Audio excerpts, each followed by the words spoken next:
আমি কখনই ভাবিনি যে আমি আমার মা হেনাকে আমার নিজের স্ত্রী হিসেবে পাব। যেদিন মা আমায় অনুভব করল যে আমি বাড়ির কর্তা। আমার নাম রাজু। কয়েক মাস আগে আমার বাবা মারা গেছেন। কিন্তু আমার আর মায়ের জন্য সবকিছুই রেখে গিয়েছিলেন। আমাদের জন্য একটি বাড়ি এবং ব্যাংকে বেশ ভালোমতো টাকা পয়সা রেখে গিয়েছিলেন। আমি একটি রাজ্য সরকারের কর্মচারী আর আমার মাইনে বেশ ভালো ছিল।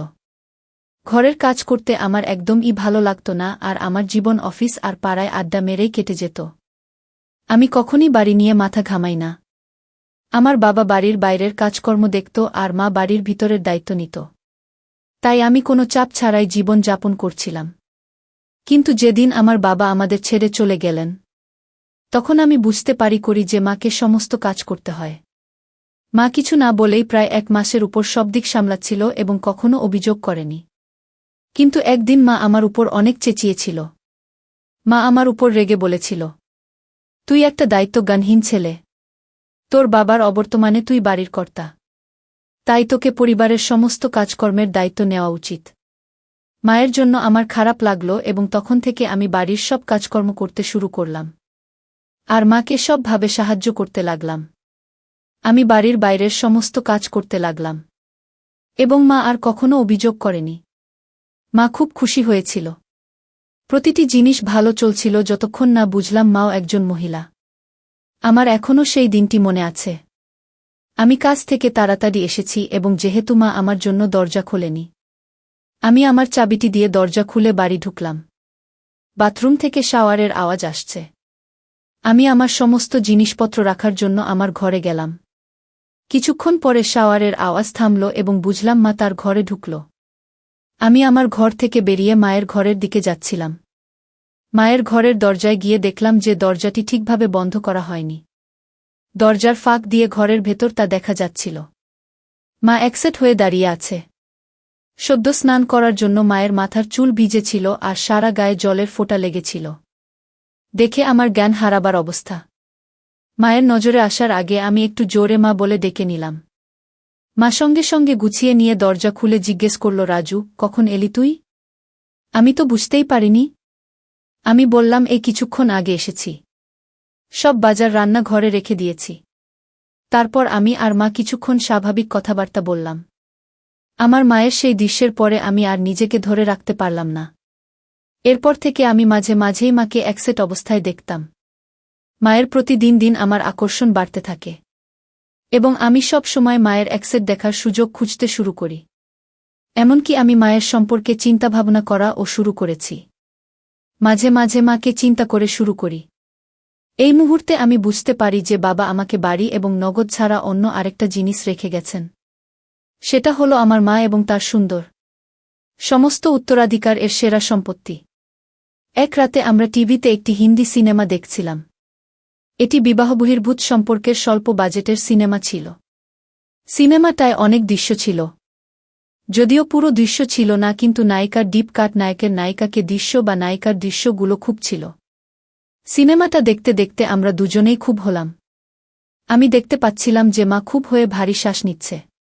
সিনেমার পরে আমরা সিনেমাটা সম্পর্কে কিছুটা আলোচনা করলাম এবং তারপরে আমরা আমাদের ঘরে চলে গেলাম। আমি এতটাই বিভোর ছিলাম যে ঘরে এসে আমার কিন্তু তারপরেও ঘুমোতে পারলাম না। সিনেমা এবং আমার মাকে নিয়ে ভাবতে ভাবতে হাতের কাজ করলাম। আমি দেখলাম যে আমাকে কিছু করতে হবে। আমি চিন্তা করলাম, যেহেতু আমি বাড়ির কর্তা, তাই বাড়ির মহিলাকে আমার কর্ত্রী বানাতে হবে। আমি আমার বাড়ির মহিলাকে সন্তুষ্ট করব এবং সে আমাকে সন্তুষ্ট করবে। আমি এটাও জানতাম যে মহিলাটি আমার মা এবং সে আমাকে তার অংশীদার হিসাবে গ্রহণ করবে না। আমি সেটা মাকে বোঝালেও সে সেটাতে রাজি হবে না, তাই সবচেয়ে ভালো জিনিস হবে প্রথমবার মাকে জোর করা। একবার যদি মাকে জোরে করে আনতে পারি তাহলে সে পরে আমাকে তার প্রেমিক হতে দেবে। এইসব ভাবতে ভাবতেই আমার আবার শক্ত হয়ে গেল। আমি আস্তে আস্তে আমার ঘর থেকে বের হয়ে মায়ের ঘরে চলে গেলাম। দরজা বন্ধ থাকলেও লক করা ছিল না। আমি দরজা খুলে মায়ের ঘরে ঢুকলাম। মায়ের ঘরে নাইট ল্যাম্প জ্বালা ছিল। মা দেওয়ালের দিকে মুখ করে শুয়ে আছে। আমি এগিয়ে দেখলাম যে মায়ের দুটো যেন বেরিয়ে আসছে। মায়ের খুব সুন্দর এবং ধীরে ধীরে মায়ের নিঃশ্বাসের তালে তালে সেটা কাঁপছে। আমার বাবা মারা যাওয়ার পরে থেকে মা একা একা শুতো। আমি স্থির করলাম যে যদি কখনো মায়ের সাথে আমি তবে সেটা আমার বিছানায় হবে। কারণ ওই বিছানাতেই বাবা বেঁচে থাকার সময় মা বাবা, কারণ আমি চাইছিলাম মাকে আমার কর্ত্রী বানিয়ে একই বিছানায়। এরপর আমি মায়ের হাতটি ধরে বিছানা থেকে টেনে নামিয়ে তাড়াতাড়ি আমার ঘরে নিয়ে এলাম। মা ঘুমের ঘরে কিছু বোঝার আগেই আমার ঘরে এনে দরজাটা লক করে দিলাম। মা থতমতভাবে আমার দিকে জিজ্ঞেস করল, কি করছিস? আমি কিছু না বলে মায়ের টানতে লাগলাম। মা দুহাতে করে ধরে আছে যাতে আমি সেটা খুলতে না পারি। কিন্তু আমি তখন পাগলে হয়ে আরও জোরে টানতে লাগলাম আর মায়ের সব চেষ্টা ব্যর্থ হয়ে গেল। মা এবার বুঝতে পারছিল যে কি হতে চলেছে। মাকে ওই অবস্থায় দেখে আমার ফেটে বেরোতে চাইছিল। এরপর মাকে কাছে টেনে নিতেই মা আমাকে ধাক্কা দিতে শুরু করল। মা নিজের মুখটা সরিয়ে নেওয়ার চেষ্টা করছিল, কিন্তু আমি দুহাতে মাকে ধরে বসিয়ে দিলাম। মায়ের বাধা দেওয়ার শক্তি যেন কমে গেল। মা চুপচাপ দাঁড়িয়ে রইল। কিছুক্ষণ পরে যখন মাকে ছেড়ে দিলাম, তখন মা তাড়াতাড়ি ঘরে থেকে বেরোবার জন্য দরজার দিকে যেতে লাগল। আমি দৌড়ে মায়ের দিকে গেলাম এবং এক হাত দিয়ে মায়ের ধরে আবার বিছানার কাছে নিয়ে এলাম। মা অবশেষে জিজ্ঞেস করল, কেন তুই আমার সাথে এরকম করছিস? আমি বললাম, কারণ তুমি আমায় বলেছিলে যে আমি বাড়ির কর্তা, তাই আমি তোমায় আমার কর্ত্রী বানাতে চাই। মা বলল, কিন্তু আমি তোর মা, মায়ের সাথে এসব হয় না। এই বলে কাঁদতে শুরু করল। তুমি মায়ের সাথে সাথে একজন মহিলাও, তাই না? এই বলে মায়ের জবাবের অপেক্ষা না আবার বললাম, মা, তুমি আমায় আর বাধা দিও না, আমার জন্য প্রস্তুত হও।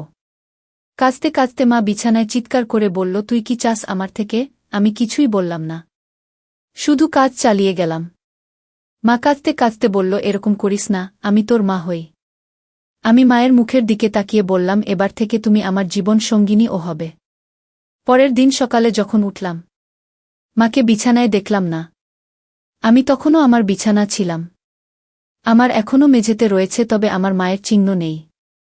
এক মুহূর্তের জন্য আমি ভাবলাম যে আমি কি স্বপ্ন দেখছিলাম, কিন্তু তারপর যখন বিছানায় দেখলাম যে দাগ, তখন বুঝতে পারি যে এটি স্বপ্ন নয়, আমি সত্যি করেই মাকে। রাতে আমি তখন খুব অপরাধবোধ অনুভব করলাম।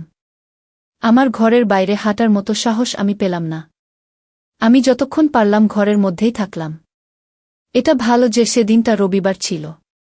কয়েক ঘন্টা পরে আমার মা দুপুরের দিকে আমার ঘরে এসে আমায় ডেকে বলল, অনেক বেলা হয়ে গেছে, তাড়াতাড়ি ঘুম থেকে উঠে পড়।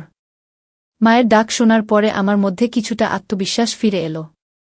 আমি তাড়াতাড়ি বাথরুমের কাজ করে আবার নিজের ঘরে চলে এলাম। আমি আমার মাকে আরও বেশি সময় এড়াতে চেষ্টা করেছি যতক্ষণ না সে আমাকে আমার লাঞ্চ খেতে ডেকেছিল। সেই দিনটি আমাদের দুজনের জন্য এক ভয়াবহ দিন ছিল। আমরা কখনই কোনো কথা বলিনি। এইভাবে আরও কয়েক দিন পার হলো, যেখানে আমি আর মা দুজনকে এড়িয়ে চলতে লাগলাম। যেহেতু আমি চাকরি করি, তাই অনেকটা সময় আমি বাড়ির বাইরে থাকতাম। না হলে এরকম পরিস্থিতিতে আমি হয়তো পাগল হয়ে যেতাম। এই সময়ে মা ও আমাদের প্রতিবেশী এবং নিকটাত্মীয়দের সাথে অনেক সময় দিত। সম্ভবত আমার থেকে দূরে থাকার জন্যই মা এটা করত বলে আমার ধারণা। প্রায় 1 মাস শেষ হবার পরে আমি ঠিক করলাম এইভাবে চলতে পারে না এবং আমাকেই কিছু একটা করতে হবে। বৃহস্পতিবার আমাদের রাতের খাবারের পরে আমি মাকে বললাম, মা, আমি খুব দুঃখিত এবং আমি কখনোই তোমাকে আঘাত করার জন্য এটা করিনি। আমি সত্যি তোমায় খুব ভালোবাসি। মা আমার দিকে তাকিয়ে তারপর কান্নায় ফেটে পড়ল। আমার খুব খারাপ লাগছিল। স্বাভাবিক অবস্থায় ফিরে আসতে আরও 2 দিন লেগেছিল। আমাদের মাছেলের সংস্কারের স্বাভাবিকতা কখনই ফিরে আসেনি। মা সর্বদা আমার কাছ থেকে দূরে থাকার চেষ্টা করেছিল এবং যখন পরিবর্তন করত অথবা ঘুমাতে যেত সবসময় নিজের ঘরের দরজা লক করত। প্রায় 3 মাস আমরা আমাদের জীবনকে এভাবেই কাটালাম। কিছুদিন পরে জিনিসগুলি স্বাভাবিক হওয়ার পরে আরও 2 সপ্তাহ পরে আমার মা তার বন্ধুদের সাথে একটি সিনেমাতে যায়। আমি জানতাম যে মা একটি মুভিতে যাচ্ছেন, কারণ মা আমার কাছ থেকে কিছু টাকা নিয়েছিল। আমিও নিজের কাজের জন্য শহরের বাইরে একটা ট্রিপে গেলাম। 2 দিন পরে যখন আমি আমার ট্রিপ থেকে ফিরে এলাম, যখন দেখলাম যে বাড়ির পরিবেশটা অনেকটাই আলাদা হয়ে গেছে। আমার মা খুব সুন্দর একটি শাড়ি পরেছে এবং তার চুলে ফুল লাগিয়েছে। সাধারণত বিধবা মহিলারা তাদের চুলে ফুল কখনো লাগায় না। মায়ের মনও খুব ভালো মেজাজে আছে বলে মনে হচ্ছে। আমি খুশি হয়েছি, কিন্তু মাকে এইভাবে দেখে হতবাক হয়েছি। আমি ঘরে এসে মায়ের জন্য আনা মিষ্টি মায়ের হাতে দিলাম আর মা হাসি মুখে সেটা নিল। মা আমার ট্রিপের ব্যাপারে অনেক কিছু জিজ্ঞাসা করল। আমি বুঝলাম যে মা আমায় ভালোভাবে গ্রহণ করেছে। আস্তে আস্তে আমিও অনেক স্বাভাবিকভাবে মায়ের সাথে কথা বলতে লাগলাম। আর মাকে খুব ভালোভাবে দেখতে লাগলাম। আমি খুশি হলাম যে মা স্বাভাবিক অবস্থায় ফিরে এসেছে। রাতের খাবারের পরে মা আমায় স্নান করে আসতে বলল। আমি অবাক হয়ে মাকে জিজ্ঞাসা করলাম, আমি এত রাতে স্নান করে কি করব? মা গম্ভীরভাবে বলল, আমি যখন বলছি তখন তুই স্নান করে আয়। আমি অনিচ্ছা সত্ত্বেও স্নান করতে গেলাম। কারণ আমি মাকে আর রাগাতে চাইছিলাম না। আমি স্নান করে ঘরে আসতে মা আমায় বলল, নতুন গেঞ্জি পরে ঘরে শুয়ে থাকতে বলল। আমি মাকে বললাম, মা আমার এখন ঘুম আসছে না। মা আমায় বলল, আমি যা বলছি সেটা তুই কর। অত প্রশ্ন করতে হবে না। আমি মাকে রাগাতে চাইলাম না, তাই নতুন গেঞ্জি পরে ঘরে এসে বিছানায় শুয়ে থাকলাম। চোখ বোধ করে চিন্তা করতে লাগলাম মায়ের এরকম পরিবর্তনের কারণটা কি। কিছুক্ষণ পরে দরজার আওয়াজ পেয়ে দেখলাম মা হাতে একটা মিল্কের গ্লাস নিয়ে আমার ঘরে ঢুকল। মা একটা সুন্দর হলুদ শাড়ি পরেছিল। শাড়িটা অনেকটা নিচে করে পরেছিল, তাই মায়ের সুন্দর দেখতে পেলাম। আমি মাকে এভাবে দেখে হতবাক হয়ে গেলাম। মা যেন ঠিক এক নববধূর মতো আমার ঘরে ঢুকল। কারণ সাধারণত নববধূ রায় হাতে মিল্কের গ্লাস দিয়ে এইভাবে ঘরে প্রবেশ করে। এক মুহূর্তের জন্য আমি ভাবলাম যে এটা হতে পারে না। আমি আমার চোখকে বিশ্বাস করতে পারছি না। আমি যাকে চেষ্টা করেছিলাম সে আবার আমার কাছে আসার চেষ্টা করছে কেন? মা ঘরে ঢোকার সাথে সাথে ঘরের দরজাটি বন্ধ করে আমার কাছে এসে গ্লাসটা হাতে দিল। আমি গ্লাসটা নিয়ে খেয়ে নিলাম। গ্লাসটা টেবিলে রেখে মা আমার কাছে এসে দাঁড়িয়ে মুচকি হেসে বলল, তুমি যদি চাও তাহলে তোমার মা তোমার কর্ত্রী হতে প্রস্তুত। মায়ের কথা শুনে আমি হতবাক হয়ে গেলাম। আর সঙ্গে সঙ্গে আমারটা আরও শক্ত হয়ে গেল। আমি বিশ্বাস করতে পারছি না যে আমার নিজের মা আমাকে তাকে আমন্ত্রণ জানাচ্ছে। আমার এসব চিন্তা করতে কয়েক মিনিট সময় লেগেছে। কারণ আমি দেখতে পেলাম যে আমার মা এখনও আমার উত্তরের জন্য অপেক্ষা করছে। এই মুহূর্তে আমি কি করব বুঝতে পারছি না। আমার মাকে দেখতে ঠিক একজন সদ্য বিবাহিত কনের মতো লাগছে। মা নিজেকে আমার কর্ত্রী হিসাবে গ্রহণ করার জন্য প্রস্তাব দিচ্ছে। এবং আমার শক্ত হচ্ছে। হ্যাঁ হ্যাঁ বলার বাইরে আমি আর কিছুই ভাবতে পারলাম না। এরপর থেকে আমাদের সম্পর্ক স্বামী স্ত্রীর মতো হয়ে গেল। মা আমার ঘরে প্রতি রাতে শুতে আসত। কারো কৌতূহল হতে পারে তাই মায়ের ঘরের বিছানাটাও সাজানো থাকত। দিনের বেলায় যখন কেউ আমাদের চারপাশে থাকে তখন আমরা কেবল মা এবং ছেলে, কিন্তু রাত হলেই আমার স্বামী ও স্ত্রী হয়ে যেতাম। মা স্বামীর কাছ থেকে ফিরে আসার অপেক্ষায় স্ত্রীর মতো পোশাক পরে আমার জন্য অপেক্ষা করত। আমি যখন কাজ থেকে বাড়ি ফিরে আসি তখন আমার মা সুন্দরভাবে সেজেগুজে থাকত। মা আমার কাছে স্ত্রী এবং আমি তার স্বামী ছিলাম। কয়েক মাস পরে ৪৩ বছর বয়সে আমার মা হেনা আবার হল। এবার মায়ের আমার বাচ্চা, তার নিজের ছেলের বাচ্চা। আমি খুশি আমাদের বাচ্চা আর ৬ মাসের মধ্যে পৃথিবীতে ভূমিষ্ঠ হবে। এইভাবেই মা আর ছেলের প্রেমের সম্পর্ক আর সংসার চলতে লাগল। এখন মা আর আমি দুজনেই খুব খুশি। সবাই দোয়া করবেন।